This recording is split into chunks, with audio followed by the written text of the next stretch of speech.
There is one more question that comes to my mind when I think of assets. Okay, when an opportunity is sold, then okay, for opportunity we have order. Then we have for every order we have line items, right? Different line items. You know what is a line item, right? Yeah. Right. For every line item, we will get a different asset. Let's say a person buys 5 laptops.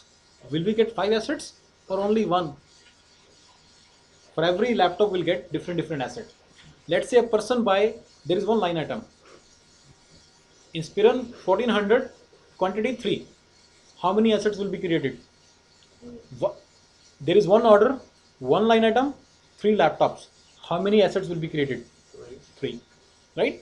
Some people buy 100 laptops, right? When these companies, big companies go to Dell and they purchase laptops in bulk, like 300 laptops, how many assets records get created? 300 in that case. Okay, I think it's pretty clear. Second thing is there is something called as asset based products. Some products become asset, some products don't become asset. Is it right, Mustafa? Is it right? For example, let's say some company selling matchbox and an aeroplane. The aeroplane will become an asset because they need to provide service against it.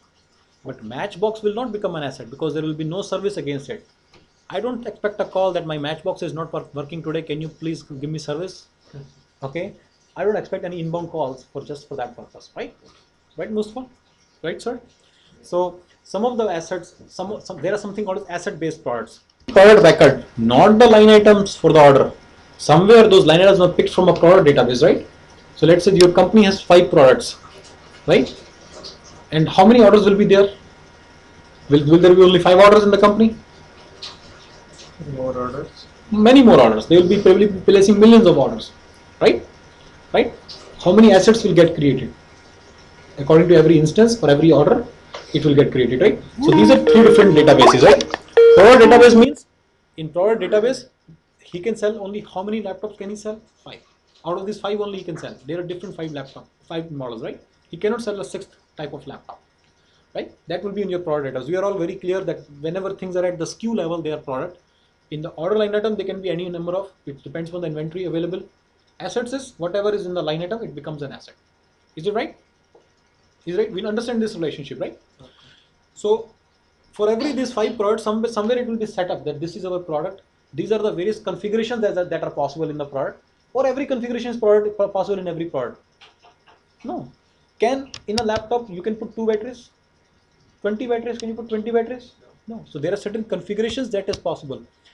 One sales rep by mistake sells a laptop with a battery. That's fine.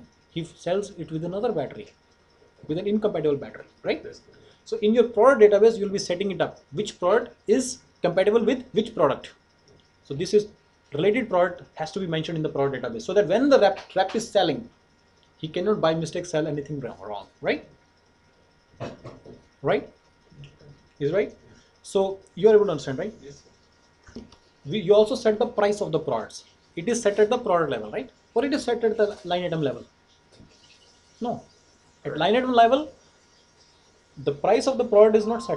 The price of the line item is set. That's how I will say if I want to sell it correctly. If I have to say it correctly, this is how I will say it. Because I might be giving discount to him and may not be giving the discount to another person for the same product. Right? The price in the database is 50, 10% discount to this guy, 100% discount to this guy. So $0 to him, $45 to this guy. Making sense to you? So the price of the line items can be different from the price of the product. But that base price of the product has to be set up somewhere. It will be in the product record, right? System will calculate the discount on the basis of the base price. Do you think in the system you could have multiple prices for the same product, or there will be only one price for the same product? Why do you think multiple? She says it could be possible that in your database you'll set it up like this. When you buy this product along with floppy drive, the floppy drive cost is 50, the laptop is 400. If you buy both together, it will be 425. I will still call it a price. This is the price of the association between 2 products. So it's the price of the combo. But I like your thought. Put it as a separate product, or I might put it as an attribute of the association. Whenever this product is bought with something else worth more than 50, right, I will reduce the price by 25. Something like that could be done, but it is still the price of the There are ways to set up all these various things, guys. A product configurator. There is a special module of Civil which helps you set up various different kinds of products and different kinds of prices. A person who knows that, he will never go out of business. That's very complex work. Okay, you will be probably getting into that work too. Don't worry. Don't worry. It's very easy too. It's not something big. But let's come out with another idea. Again, that we are discussing is, do you think one product can have different prices, or it will be having only one price? So same product in different geographies could have different price.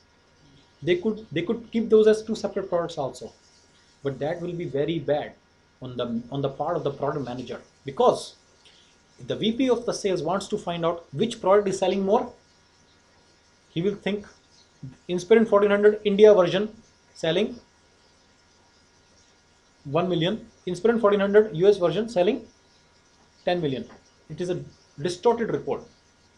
It should be Inspirin 1400 selling whatever 14 plus 10, right? 24 million, right? So product record has to be one. Prices have to be different depending upon the geography in this case. Can there be other reasons which can define different products instead of geography? Then bulk price. Yeah. It may not be a package.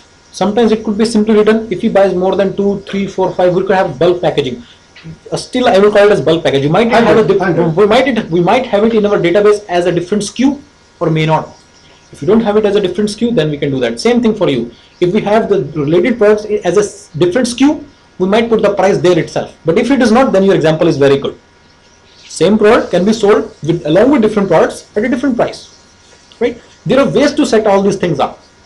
There are other reasons, other things also. Yeah. Different times of the day, the price should be different. Are you a smart seller or you are a stupid seller? Smart seller. You will put, if somebody orders at 11 o'clock, his price he should see is different. You are another smart seller. In Christmas season, this should be the price. This is what you were trying to say? Yeah, seasonal. In Thanksgiving, this should be the price. In March, nothing is going on, this should be the price. You are a smart seller. You will not be sticking to one price. Different times of the year, different prices, right? Different times of the day, I am thinking too smart. So, you know how the guys manage this thing? They have, for every product, they will maintain a price list. Price list for Christmas, for every product. Price list for New Year Day, for every product. Price list for Thanksgiving Day, for every product. If they have 2500 products, how many prices will be mentioned in that price list? 2500. If they have different combos possible, how many will be mentioned? For all those combos. Maintaining price list is a very big task for a business, and I think very important too, because sales rep can sell it at a lower price. Do you know, have anybody working with Kroger? They change prices sometimes every day. Do you know that? For many of the items, they change prices every day. Do you know that? In the night, that's what they do. If you go to Kroger after 10, they'll be still working.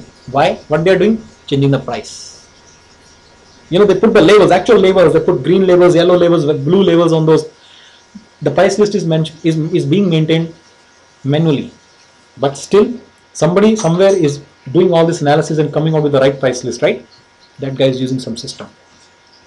Okay, in Siebel, you can change the price list of the product in the system on the fly. Nobody can sell it at a lower price or a higher price. Is it right? So maintaining price list is a very important thing too. There is a module in Siebel called as epricer, which does the same thing. There is a product in Siebel called as econfigurator. It has nothing to do with configuration. Okay, econfigurator is a product which is used for configuring the products of the client. So if they have accounts, their contents, if they buy econfigurator, they can also put different very complex kind of configurations of the products, right? They are sometimes called as compatible products. So for this laptop, only certain battery will be compatible. Not all batteries will be compatible. Is it right? All these things can be maintained. Okay, so all this data has to be maintained in econfigurator. So we talked about econfigurator, we talked about epricer, we talked about assets, base products, we talked about line items become assets. Not every line item become asset. And we said sometimes one line item becomes multiple assets. We also you guys know what is a sub asset? If somebody buys this thing, and we have different products like this laptop, and then the service against it, right? Or then we might be having a different battery with it, right? So he will buy one laptop, but we might create two assets. One being the parent asset, other one being the sub asset. For example, the hard drive that went with it. We might track all these things. If we track everything, then we might create asset and sub-asset functionality. Making sense? It is all common sense. The things come in front of you, you will yourself notice and understand very quickly.